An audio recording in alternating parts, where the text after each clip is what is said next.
ก็ขึ้นมาตีเองแหละดูครับ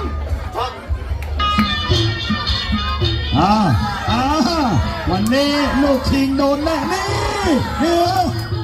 มีน้ำพันไหมนี่ไอ้เย้นายเฮ้ยเอาไงไอ้ฟ้าใส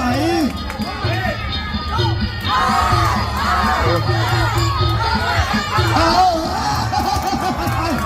ว่าแล้วมีหรือเปล่าข้าขนมมีหรือเปล่า